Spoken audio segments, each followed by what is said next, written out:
નવસારી શહેરમાં આગામી ચોમાસાને ધ્યાનમાં રાખીને નવસારી મહાનગરપાલિકા દ્વારા પ્રી મોન્સૂન કામગીરી શરૂ કરવામાં આવી છે।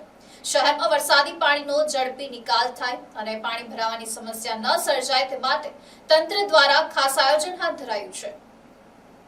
નવસારી મહાનગરપાલિકાના મેયર અશોક ધોરાજીયાએ જણાવ્યું હતું કે ટૂંક સમયમાં વરસાદી માહોલ શરૂ થવાનો હોવાથી શહેરની જુદી જુદી કાસો તેમજ કુદરતી વરસાદી નિકાલ વ્યવસ્થા સાફ સફાઈ કરવાની કામગીરી શરૂ કરવામાં આવી રહી છે। ડ્રેનેજ સિવાયની કુદરતી વરસાદી પાણીની લાઈનોને પણ સાફ કરી પહોળી કરવામાં આવશે।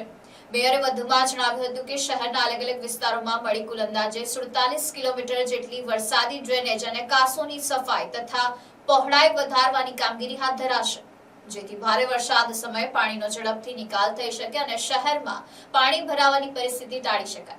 આ ઉપરાંત રવિવારે કેન્દ્રીય જળશક્તિ મંત્રી તથા વિસ્તારના સાંસદ સી.આર. પાટીલ નવસારી મુલાકાતે આવી પ્રી મોન્સૂન કામગીરીનું નિરીક્ષણ પણ કરશે તેવી માહિતી આપવામાં આવી હતી। નવસારીની અંદર પ્રી મોન્સૂન કામગીરી શરૂ થઈ રહી છે। પરમ દિવસે આપણા કેન્દ્રીય મંત્રીના આ વિસ્તારના સાંસદ પાટીલ સાહેબ આવી રહ્યા છે, એ પણ નિરીક્ષણ કરવા જવાના છે।